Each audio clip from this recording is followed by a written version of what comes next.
নমস্কার, আমার ধর্মীয় তথ্যমূলক চ্যানেলে আপনাদের স্বাগত জানাই।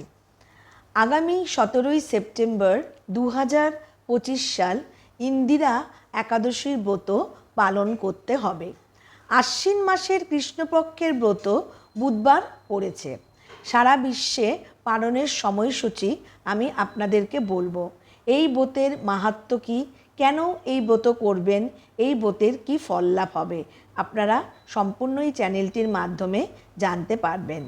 সারা বিশ্বে এই ব্রত 17ই সেপ্টেম্বর বুধবার পালন করা হবে। আশ্বিন মাসের কৃষ্ণপক্ষকে পিতৃপক্ষ বলা হয়, যা শুরু হয়েছে ভাদ্র মাসের পূর্ণিমা তিথি থেকে এবং চলবে আশ্বিন মাসের মহালয়া তিথি পর্যন্ত। এই ব্রতের পুণ্য ফল আপনারা পেতে পারেন আপনাদের পূর্বপুরুষদের কাছে প্রার্থনা জানিয়ে। এই ব্রত কিভাবে পালন করবেন? একাদশীর আগের দিন প্রসাদ গ্রহণ করে নেবেন রাত 11:30টার মধ্যে। সব রবিশস্য আপনারা কিন্তু বর্জন করবেন, কারণ একাদশীর জন্য সব রবিশস্য ঠিক নয়। ফলমূলাদি গ্রহণ করবেন, একাদশীর ব্রত পালন করতে পারবেন।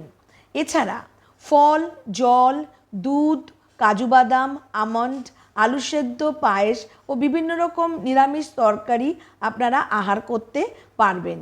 কিন্তু আশ্বিন মাসে দুধ খাওয়া চলে না, তাই দুগ্ধ জাতীয় সমস্ত জিনিসপত্রই আপনারা গ্রহণ করতে পারবেন। ভগবানের চরণে তুলসীপত্র দেবেন, চন্দন দেবেন। চন্দনে তুলসীপত্র আর চন্দন ভালো করে মাখিয়ে ভগবানের পায়ে নিবেদন করবেন। মসৃণ পাটটা যেন ভগবানের পায়ের উপরে থাকে, অমসৃণ পাট যেন ভগবানের চরণকে স্পর্শ করে থাকে। এছাড়া হরিনাম জপ করবেন, তুলসী গাছে ধূপ দীপ ধুনো দেবেন, তুলসী গাছকে প্রদক্ষিণ করবেন, তুলসী গাছে আরতি করবেন, ভগবানের কাছে পঞ্চপ্রদীপ নিয়ে আরতি করবেন আর ব্রতকথা শ্রবণ করবেন। এই ব্রতকথা শ্রবণ করাটি অত্যন্ত গুরুত্বপূর্ণ। এই ব্রতকথা শ্রবণ না করলে কিন্তু এই ইন্দিরা একাদশীর আপনারা মাহাত্ম্যপূর্ণ হবে না, ইন্দিরা একাদশী কার্যকরী হবে না। তাই ব্রতকথা এবার শ্রবণ করুন। মহারাজ যুধিষ্ঠির বললেন, হে মধুসূদন, আশ্বিন মাসের কৃষ্ণপক্ষের একাদশীর দিন কি, তার নামই বা কি, দয়া করে কৃপা করে বলুন। শ্রীকৃষ্ণ বললেন, হে রাজন, আশ্বিন মাসের একাদশী ইন্দিরা একাদশী নামে পরিচিত। এই ব্রত এভাবে মহাপাপ বিনষ্ট করে, এমনকি কর্মবিপাকে যারা নিম্নজনী লাভ করেছে সেও পূর্বপুরুষদেরও উত্তম গতি লাভ হয়। এই একাদশীর মাহাত্ম্য শোনা মাত্রই সামবেদীয় যজ্ঞফল প্রাপ্ত হয়। হে রাজন, মহিষ্মতি নগরে ইন্দ্রসেন নামে একজন প্রসিদ্ধ রাজা ছিলেন। ধর্মবিধি অনুসারে তিনি রাজ্যে রাজত্ব করতেন, প্রজাপালক ছিলেন, খ্যাতি সম্পন্ন ছিলেন, তার বিপুল ধন সম্পত্তি ছিল। পুত্র পৌত্রাদি সহ তিনি সুখে রাজ্য পরিচালনা করতেন। তাই তিনি অত্যন্ত সুখী ছিলেন আর তার সঙ্গে তিনি ভগবানের নামগানও করতেন। এবার একদিন রাজা সুখে রাজসভায় বসেছিলেন। এমন সময় নারদ মুনি স্বর্গ থেকে রাজার কাছে আবির্ভূত হলেন। তাকে দর্শন করে রাজা হাতজোড় করে উঠে দাঁড়ালেন। দণ্ডবত প্রণাম করে মুনিকে আসন, পাদ্য, অর্ঘ্য আদি ষোড়শোপচারে পূজা নিবেদন করলেন। তারপর বললেন, হে মুনিবর, আপনার দর্শন মাত্র আমার যাবতীয় যজ্ঞফল লাভ হয়েছে। এখন আপনার আগমনের কারণ জানিয়ে আমাকে কৃতার্থ করুন। দেবর্ষি নারদ বললেন, হে মহারাজ, অতি বিস্ময়কর এক কথা শ্রবণ করুন। আমি এক সময় যমলোকে গিয়েছিলাম। সেখানে যমরাজের সভায় বহু পুণ্যকারী মানুষের মধ্যে আপনার পিতাকে দেখতে পেলাম। ব্রতভঙ্গ পাপে তাকে সেখানে যেতে হয়েছে। হে রাজন, আপনি এর প্রতিকার করুন। আমি এসেছি আপনার কাছে এই প্রতিকারের জন্য, অর্থাৎ আপনি এটার কিছু করুন। তখন রাজা জিজ্ঞাসা করলেন, হে দেবর্ষি, আমি তাহলে এর জন্য কি করব?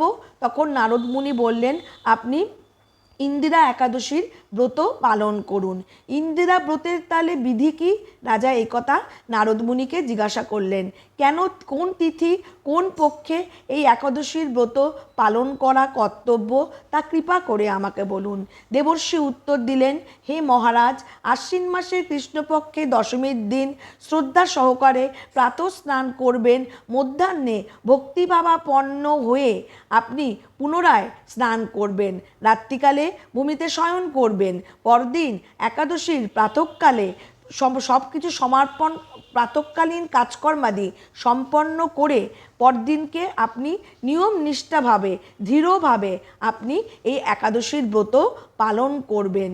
হে পুণ্ডরীকাক্ষ, হে অচ্যুত, হে শরণাগতের প্রতি আপনি কৃপা করুন। এভাবে শ্রদ্ধা সহকারে শালগ্রাম পূজা করে আপনি আপনার পিতার উদ্দেশ্যে ব্রতর এই ফলকে অর্পণ করুন।